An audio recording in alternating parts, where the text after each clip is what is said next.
Rosetta je svemirska sonda Evropske svemirske agencije koja je detaljno ispitivala kometu 67P Churyumov-Gerasimenko.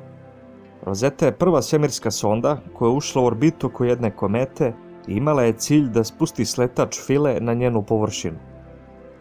Dobrodošli na kanal posvećen nauci i astronomiji, gravitacioni manevar. U ovom videu ćemo otkriti kako je protekla ova izuzetna misija i vidjet ćemo šta je sve otkriveno o kometi 67P. Ova misija se sastojala iz orbitera Rosetta i sletača Philae. Orbiter je dobio ime po čuvenom Rosetta kamenu iz Egipta, na kom se nalazio tekst ispisan 3 pismima, čime je omogućeno dešifrovanje staroegipatskih hieroglifa.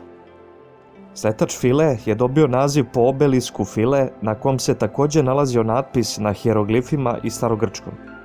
Evropska svemirska agencija je dodelila ova simbolična imena svojoj misiji sletaču kako bi istakla značaj ovog ambicioznog poduhvata koji nikada ranije nije pokušan, a to je ulazak u orbitu oko komete i pokušaj sletanja na njenu površinu. 2. marta 2004. godine Rosetta je lancirana pomoću rakete Ariane 5 sa kosmodroma Kourou u francuskoj Gvajani i uputila se na 10-godišnje putovanje ka kometi 67P Churyumov-Gerasimenko. Rosetta orbiter je težio 3000 kg, dok je sletač Philae imao 100 kg. Orbiter se snabdevao električnom energijom pomoću 2 solarne ploče ukupne površine 64 kvadratnih metara. Kako bi letelica ušla u orbitu oko komete 67P, putanja letelice je zahtevala jedan prolet pored Zemlje, zatim jedan prolet pored Marsa i dodatna 2 proleta pored Zemlje.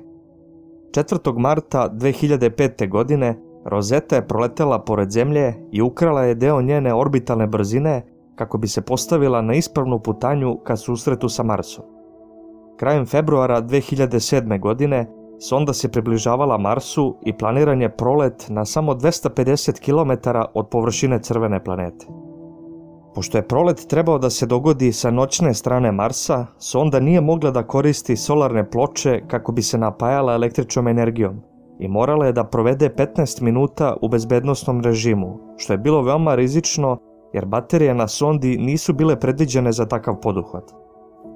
Tokom tih 15 minuta sonda nije mogla da komunicira sa Zemljom i ovaj prolet pored Marsa je dobio nezvanični naziv kockanje vredno milijardu evra. Prolet je uprkos poteškoćama uspešno izveden i sonda je uslikala detaljne slike Marsove površine, a na slici također možemo vidjeti najveći Marsov mesec Phobos. 13. novembra 2007. godine sonda je drugi put proletela pored naše planete i uslikana je ova divna fotografija noćne strane Zemlje, na kojoj možemo vidjeti svetla velikih gradova. Prolet se desio na udaljenosti od 5700 km od naše planete i sonda je uslikala i ovu divnu fotografiju meseca, nakon čega je sonda nastavila svoje putovanje kroz svemir ka sljedećoj meti, a to je bio asteroid 2867 Steins. Rosetta je tokom septembra 2008. godine proletela na samo 800 km od ovog asteroida koji ima 5 km u prečniku. Ono što karakteriše ovaj asteroid jeste njegov neobičan dijamantski oblik i relativno veliki krater na površini sa prečnikom od preko 2 km i naučnici su bili iznenađeni da je asteroid preživeo ovako veliki udar. Usled velike brzine proleta koja je iznosila preko 30.000 km/h, sonda nije mogla dugo da ispituje ovaj asteroid i misija se fokusirala na treći i posljednji prolet pored Zemlje. Ovaj prolet se dogodio 12. novembra 2009. godine na udaljenosti od 2481 km i sonda je ponovo fotografisala našu planetu.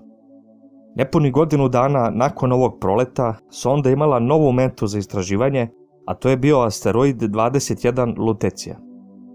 Ovaj asteroid je bio daleko veći od prethodnog, sa prečnikom od preko 100 km. Rosetta je proletela na udaljenosti od 3162 km od ovog asteroida i u tom momentu je to bio najveći asteroid pored kog je proletela jedna svemirska sonda. Najveći krater na Luteciji ima preko 45 km u prečniku i naučnici su utvrdili da je ovaj asteroid uglavnom sačinjen iz stena koje su bogate metalima.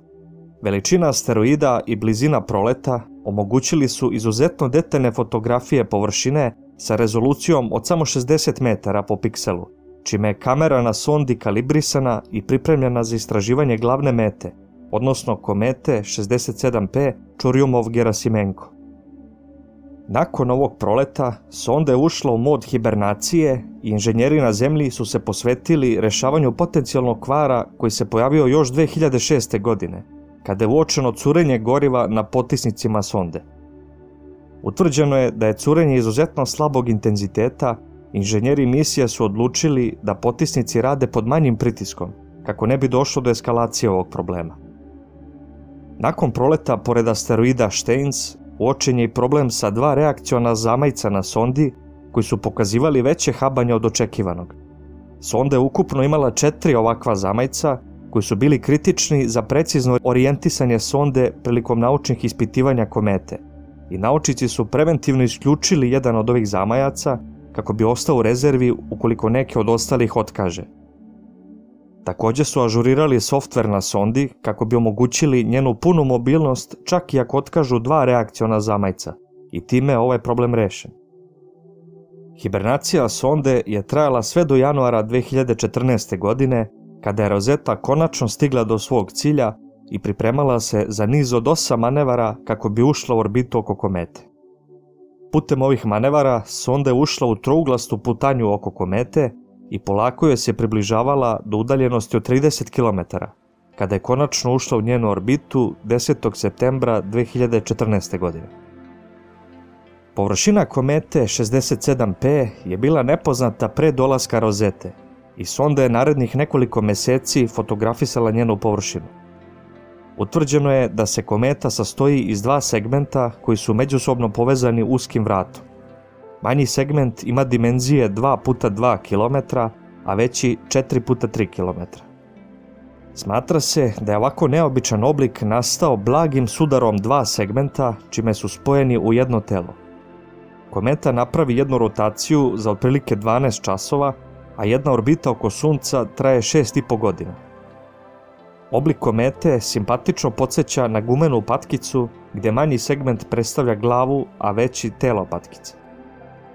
Nakon višemesečnog ispitivanja, odabrano je pogodno mesto za sletanje Philae sletača, koje je nazvano Agilkia i nalazi se na glavi komete.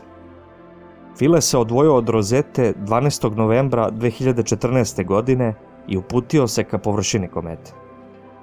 Pošto je gravitacija na kometi izuzetno slaba, planirano je da Philae lancira harpune u površinu komete u momentu sletanja, kako bi se fiksirao za njenu površinu.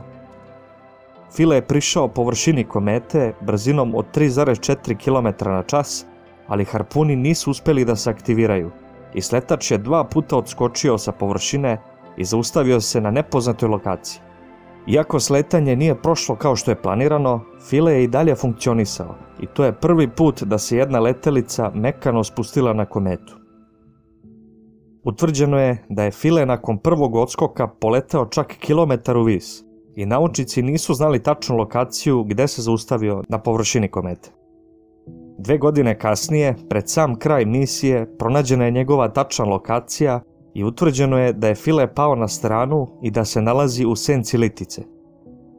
Iako je ovaj maleni sletač ležao na strani, uslikao je ovu izuzetnu fotografiju i to je prvi put u istoriji da vidimo kako izgleda površina jedne komete.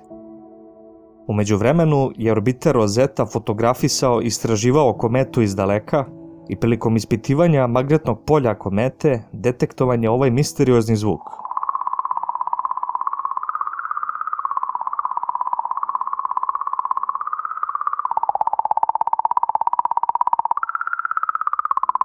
Naučnici smatraju da ovaj fenomen nastaje usled oscilacije elektrona koje je izazvano delovanjem sunčevog vetra na komu komete.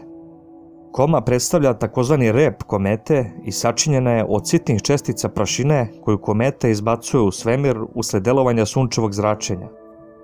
Rosetta je ispitivala kometu u momentu dok se ona približavala Suncu, što znači da je njena aktivnost rasla tokom misije i na ovom neverovatnom snimku možemo vidjeti koliko su uslovi na njoj dinamični. Na kometi je detektovana vodena para koja se razlikuje od vode na Zemlji jer sadrži 3 puta više deuterijuma. Ovo otkriće isključuje mogućnost da su takve komete donele vodu na našu planetu i naučnici i dalje tragaju za potencijalnim objašnjenjem ove zagonetke. 2016. godine, nakon iscrpnog istraživanja komete, odlučeno je da se misija okonča jer se kometa u tom momentu udaljavala od Sunca i solarni paneli na Rosetta orbiteru nisu mogli da prikupe dovoljno električne energije za funkcionisanje sonde.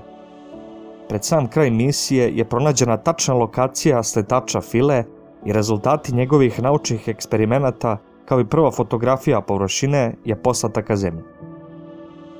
Rosetta je udarila u površinu komete 67P 29. septembra 2016. godine, čime je okončana ova izuzetna misija, koja nam je pružila pregršt naučnih podataka koje će naučnici istraživati u godinama koje dolaze.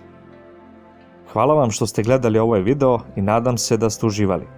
Ukoliko vam se dopada video, ostavite like i prijavite se na kanal kako ne biste propustili sljedeći video. Veliki pozdrav i vidimo se u sljedećem videu.